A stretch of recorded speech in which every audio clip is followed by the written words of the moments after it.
ದೇಶೀಯ ಮತ್ತು ರಾಜ್ಯ ಮಟ್ಟದ ಎಲ್ಲ ರಾಜಕಾರಣದ ವಿಷಯಗಳನ್ನು ನಮ್ಮ ನಾಯಕರುಗಳು ತಮ್ಮ ಮುಂದೆ ಪ್ರಸ್ತಾಪ ಮಾಡಿದ್ದಾರೆ.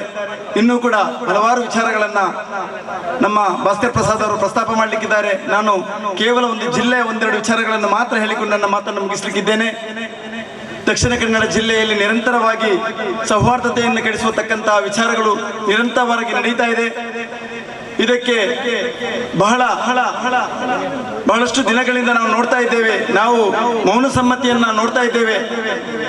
ಈ ಒಂದು ದಕ್ಷಿಣ ಕನ್ನಡ ಜಿಲ್ಲೆಯನ್ನು ಅಶಾಂತಿಗೆ ತೋರುವಂತಹ ಬಜರಂಗ ದಳ ಆಗಿರಲಿ, ಬಿಜೆಪಿ ಆಗಿರಲಿ, ಯಾವುದೇ ಪಕ್ಷವಾಗಿರಲಿ, ನಿಮ್ಮನ್ನು ಇನ್ನು ಮುಂದಕ್ಕೆ ಈ ಶಾಂತಿಯನ್ನು ಕದಲಿಕ್ಕೆ social democratic party of India ಬಿಡೋದಿಲ್ಲ ಎಂಬುದನ್ನು ನಾನು ಹೇಳಲಿಕ್ಕೆ ಇಷ್ಟಪಡ್ತಾ ಇದ್ದೇನೆ. ಯಾಕೆಂತ ಹೇಳಿದ್ರೆ ಇಲ್ಲಿನ ಹಿಂದೂ ಸಹೋದರಿಯರು ಅರ್ಥ ಮಾಡಿಕೊಳ್ಬೇಕು. ಬಿಜೆಪಿ ಹೇಳುವಂತಹ ಒಂದು ಪಕ್ಷ ಇವರು ಯಾವ ರೀತಿಯ ರಾಜಕೀಯ ಮಾಡ್ತಾ ಇದ್ದಾರೆ ಅಂತ ಹೇಳಿದ್ರೆ ಹಿಂದುತ್ವದ ಹೆಸರಿನಲ್ಲಿ ರಾಜಕೀಯವನ್ನು ಮಾಡ್ತಾ ಇದ್ದಾರೆ. ಬಹುಶಃ ಹಿಂದುತ್ವಕ್ಕೆ ಎರಡು ಅರ್ಥಗಳಿವೆ, ಎರಡು ತರದ ಅರ್ಥವಿದೆ. ಒಂದು ಹಿಂದುತ್ವ ಏನಂತ ಹೇಳಿದ್ರೆ ಅದು RSS ಕಪೋಲಕಲ್ಪಿತವಾದಂತಹ ಹಿಂದುತ್ವ.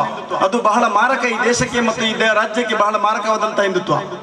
ಇನ್ನೊಂದು ಹಿಂದುತ್ವ ಅಂತ ಹೇಳಿದ್ರೆ ಒಂದು ಹಿಂದೂ ಧರ್ಮದಲ್ಲಿ ಹುಟ್ಟಿಕೊಂಡು ತಾನು ಪ್ರತಿಪಾದಿಸುವಂತಹ ಧರ್ಮದ ದೇವರುಗಳನ್ನ ಭಕ್ತಿಪೂರ್ವಕವಾಗಿ ಆರಾಧನೆ ಮಾಡಿಕೊಂಡು ಆ ಧರ್ಮಾನುಸಾರವಾಗಿ ಬದುಕುವಂತಹ ಆ ಒಂದು ಹಿಂದೂ ಧರ್ಮ ಇದೆಯಲ್ಲ, ಅದು ಉತ್ತಮವಾದಂತಹ ಧರ್ಮ.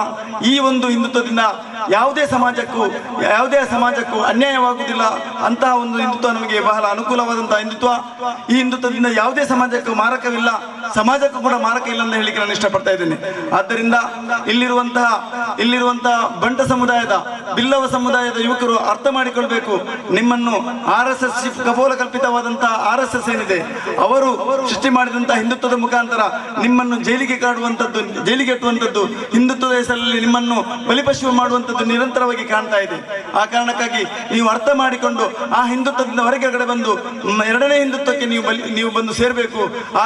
ಹಾಗಾದರೆ ಮಾತ್ರ ನಿಮ್ಮ ಶುದ್ಧವಾದಂತಹ ಜೀವನವನ್ನು ನಿಮಗೆ ಮಾಡಲಿಕ್ಕೆ ಸಾಧ್ಯ ಎಂದು ಹೇಳಲಿಕ್ಕೆ ನಾನು ಇಷ್ಟಪಡ್ತಾ ಇದ್ದೇನೆ. ಬಂಧುಗಳೇ, ಇವತ್ತು ದಕ್ಷಿಣ ಕನ್ನಡ ಜಿಲ್ಲೆಯಲ್ಲಿ ಬಹಳಷ್ಟು ಆತಂಕಕಾರಿ ವಿಚಾರಗಳು ನಡೀತಾ ಇದೆ. ಈಗಾಗಲೇ ನಮ್ಮ ರಾಜ್ಯಾಧ್ಯಕ್ಷರು ಪ್ರಸ್ತಾಪಿಸಿದಂತೆ ಮಳ್ಳಲಿ ಮಸೀದಿಯ ಬಗ್ಗೆ ವಿಚಾರಗಳನ್ನು ಇಲ್ಲಿ ಮಂಡನೆ ಮಾಡಿದ್ದಾರೆ.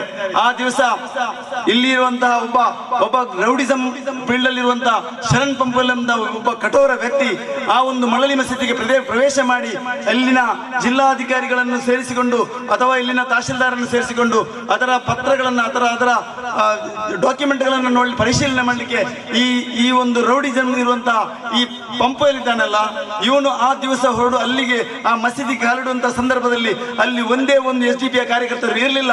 ಒಂದು ವೇಳೆ ಆ ಸಂದರ್ಭದಲ್ಲಿ SDP ಕಾರ್ಯಕರ್ತರು ಒಂದಲ್ಲಿ ಇರ್ತಿದ್ರೆ ಅಲ್ಲಿಂದ ಅವನು ಸರಸಾಗಾಟಾಗಿ ಹಿಂದೆ ಹೋಗ್ತಿರ್ಲಿಲ್ಲ ಎಂಬುದನ್ನು ನಾನು ಇಲ್ಲಿ ಹೇಳಿಕ್ಕೆ ಇಷ್ಟಪಡ್ತಾ ಇದ್ದೇನೆ.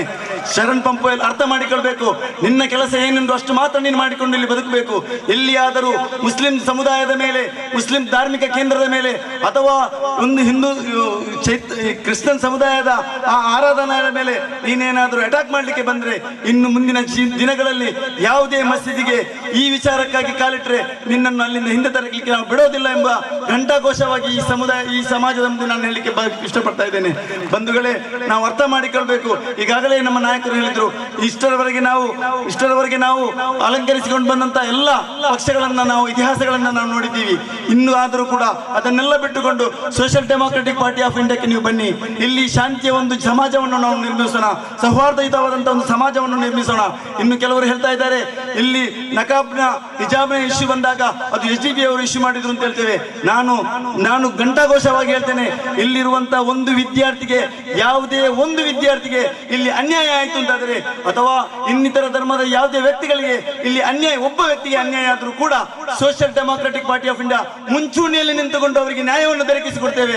ಅದರಲ್ಲಿ ಯಾವುದೇ ಅಳುಕಿಲ್ಲ, ಹಿಂಜರಿಕೆ ಇಲ್ಲ ಎಂಬ ಒಂದು ವಿಚಾರವನ್ನು ಇಲ್ಲಿ ನಾನು ಹೇಳಲಿಕ್ಕೆ ಬಯಸ್ತಾ ಇದ್ದೇನೆ. ಬಂಧುಗಳೇ, ಇವತ್ತು ಈ ಒಂದು ಜನಸಾಗರವನ್ನು ನೋಡುವಾಗ ಹೃದಯ ತುಂಬಿ ಬರ್ತಾ ಇದೆ. ನಾವು ಈಗಾಗಲೇ ರಿಯಾಜ್ ಪರಂಗಿಪೇಟೆ ಅವರು ಹೇಳಿದಂತೆ ಆರಂಭದ ಕಾಲಘಟ್ಟಗಳಲ್ಲಿ ನಾವು ಕಣ್ಣೀರು ಸುರಿಸ್ತಾ ಇದ್ದೇವೆ. ನಮ್ಮನ್ನು ಹೀಯಾಳಿಸ್ತಾ ಇದ್ರು, ನಮ್ಮನ್ನು ಪ್ರದೇಶದಿಂದ ಹೊರಗೆ ಹಾಕ್ತಾ ಇದ್ರು.